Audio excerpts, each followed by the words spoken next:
When it comes to things I was interested in as a kid, you would usually guess video games and cartoons to be the ones that filled my small, developing brain. While that may be the case in some regards, another thing that I unexpectedly went back to when I was a kid was the topic of animals and nature in general. Nature has always intrigued me, not just from its fantastic sights and interesting fauna, but also its vast space, filled with oddities and mysteries. What's at the bottom of the Mariana Trench? What caused the bloop? And why was I born so stupid? Now, I can put out vast amounts of theories from scientific data to prove all those points. Except for the last one. Well, maybe I can. But regardless, not knowing something and having it linger in your head makes the mystery all the more mysterious. And you might have noticed that the first two questions all revolve around the ocean. And that's true. I do love the ocean. Not just because of the many kinds of fishes there on the sea, but also the things we don't know yet and have yet to discover. 80% in fact, as of 2020. Because there's still so much to see, no wonder people start to theorize on what's out there, living in the deep. And no other mysterious creature do people associate the sea more than mermaids. A lot of people are going to give me flack for talking about this kind of thing, as it's vastly different from what I usually talk about. But make no mistake, mermaids are very prevalent all over mythology and modern pop culture. And I know people are going to disprove me by saying mermaids aren't real, and why did I even bring up those real world mysteries? Well, joke's on you, cause mermaids are real. In fact, I know just a place where we could find one. Now then, follow me along this journey to find the truth behind mermaids and their significance in pop culture. All aboard!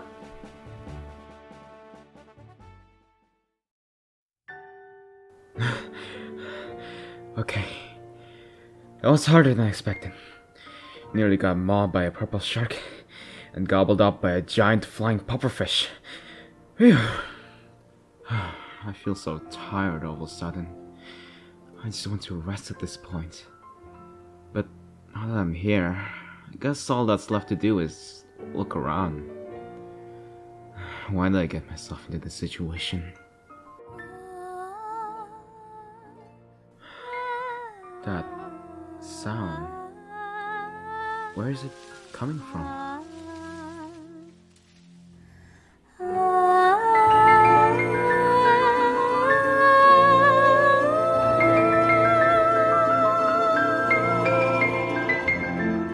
So beautiful.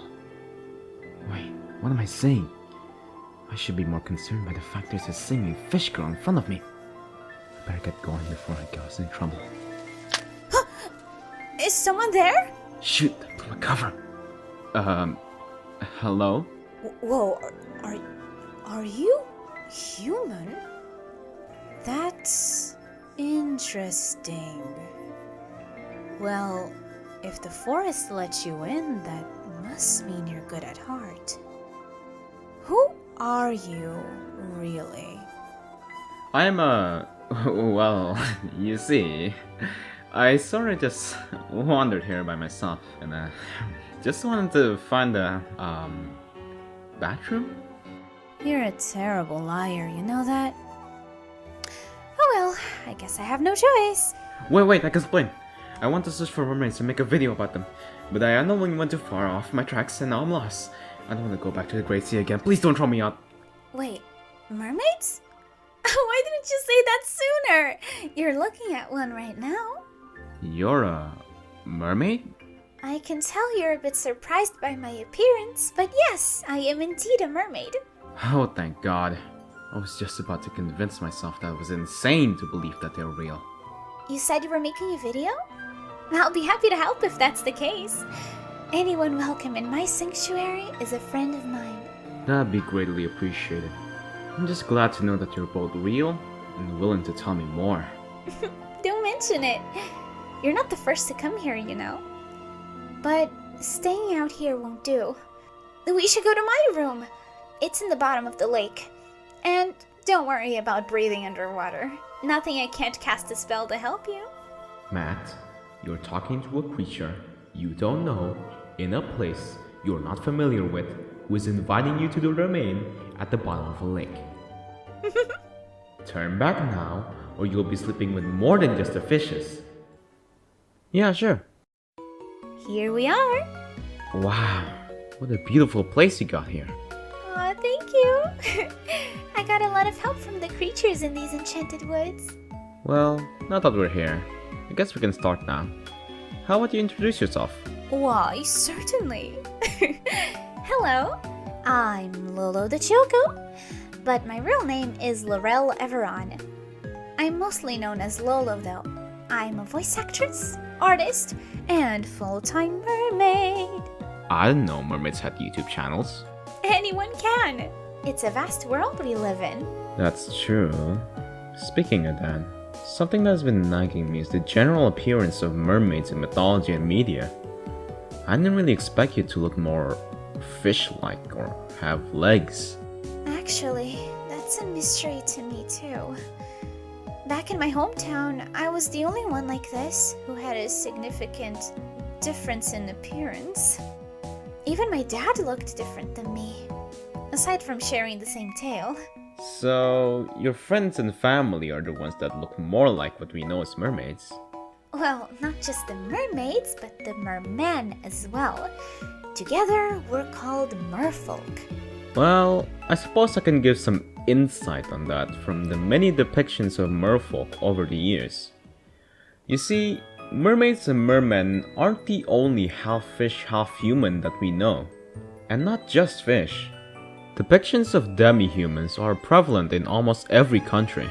Fish, bird, cow, horse, you name it. It's not an uncommon thing to see humans sharing animal traits.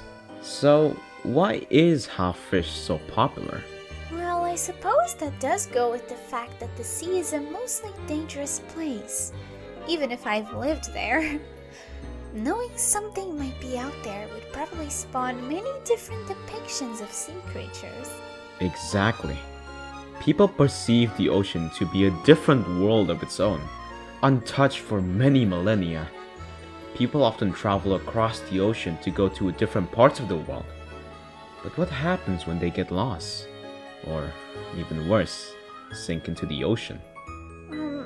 I can't speak for all merfolk, but in Delphinia we never got too close to humans. If we saw a ship approaching, we'd hide until they've passed instead of attacking like the bigger cities would. We lived in a small town, so making ourselves known like that would be too risky, even if just to defend ourselves. Yeah, I would have thought so. When a mermaid lures sailors to their deaths, they are often called sirens. They make their homes on jagged rocks peeking out of the ocean, singing as ships pass by. It is said that those who hear the siren song will do anything they can to approach them, whether it be jumping off to their watery grave or driving their ship into the rocks to their eventual demise. Jagged rocks? That sounds uncomfortable. Merfolk live in underwater cities of all sizes. And it's true that most mermaid magic is based on singing. I myself know my fair share of song spells. But I've never actually learned the love song that sirens use to lure others into the sea to drown. I'm not assuming you have, but sirens are told to be devious creatures. One could even tie them to shipwrecks and death by drowning. Even the term siren song derives from the melody they sing and how it lures people to follow them. But even then, not every siren has bad intentions. In some depictions, they use their songs to find actual love and end up marrying sailors too. A merperson marrying a human? That can't be true, right? Your stories are so wild that I can hardly even imagine it. They are legends after all, but not an uncommon one at that. The siren song, as I've mentioned before, was also used by merfolk for actual love as well. Whether it be forcefully or not, humans having intimate feelings for merfolk happens quite frequently in their encounters. This is also one of the reasons why mermaids are more prevalent than merfolk, as they are used to tell a story of love, allure, and drama back in ancient times. Huh. I suppose it's some sort of forbidden love or something, but I wouldn't go that far from my experiences. Not every mermaid hates humans, but not every mermaid likes humans either. I would imagine that. Now, another thing I want to ask revolves around you yourself, Lolo. Oh, me? What do you mean by that? Well, you're not like any of the other mermaids, right? And yet, you share the same traits as them, and are identified as one regardless. Well, I identify as a mermaid because I was raised among them. But everyone else had skin and no legs. That did make me feel like an outcast. I wouldn't worry about it too much. You see, depictions of mermaids aren't limited to just the usual half-human, half-fish sort of appearance. There are actually a lot of different depictions that come from many cultures. In Japan, for example, there is a yokai known as the Ningyo. It is described as a creature with the body of a fish and the face of a woman. Another is the recently popular Amabi, that according to legend is a mermaid with long hair and a bird-like beak that is said to prophesize pandemics. Hey, my friends and I heard of the Amabie. In fact, we joked about me being one because of the 3 tails/legs. So, the ones I know back at home aren't the only ones humans depict us as? Yeah, and even if they are different, all of them are treated equally and represented in different cultures with many depictions of the common traits. The key thing merfolk has is that they share the body of a fish with a human-like appearance. Some don't even have to partially look like humans to be considered a mermaid. But that's just what makes them so popular. The concept of it creates a canvas for cultures to paint its depictions. Its mystery gratifies people to know more. Whether it be to bring ships into a sinking death or to bring good luck to those in need, mermaids are truly magnificent creatures that show what our ocean truly hides. Behind the beauty of a maid in the sea lies the secrets of the ocean we have yet to discover. Oh, wow. I'm flattered to hear that, honestly. I never thought humans would depict us in different ways like that. I guess it's interesting. But with how they pollute our oceans and their obsession to expand and conquer, I can't really say the same about them as they say about us. Oh well, luckily no humans are allowed anywhere near the sanctuary. Not like they'd ever find this place anyway. Yeah. Well, thank you for coming, Mr. Matthew. But you can call me Matt for short. Thanks for having me, Matt. I'd love to do this again someday. It's really fun to talk about my people to someone else once in a while. And thank you for showing me your home and telling me about your kind. I had a lot of fun as well, despite the nightmare it is to get here. Oh, don't you worry about that. I got you covered. Wait, what do you mean by that? I'll be seeing you later, Matt. Bye-bye! What the? Where? I'm back home? Wasn't I just at that lake or something? Why do I smell like tuna all of a sudden? Oh well. I guess I still have the footage. Now I can prove people wrong by showing me meeting up with a real mermaid. Great. Why did I think it was a good idea to bring a video camera underwater? Oh well. I guess that's the least of my concern right now. I still have that video to make. Lolo, huh? I wonder when the next time I'll meet her. Thank you so much for watching this video. I'd like to thank LolloTheChoco for collabing with me in the creation of this video. I had a lot of fun making it, and I hope you had a lot of fun watching it as well. And one last thing. I recently graduated from high school and was accepted into a university I like. Which means now I have a lot of free time to do more videos, more chapters, and more collabs. I'm grateful for all the continued support from the people who cheer me on, and the ones who have always been there when I needed them the most. The real heroes are you guys.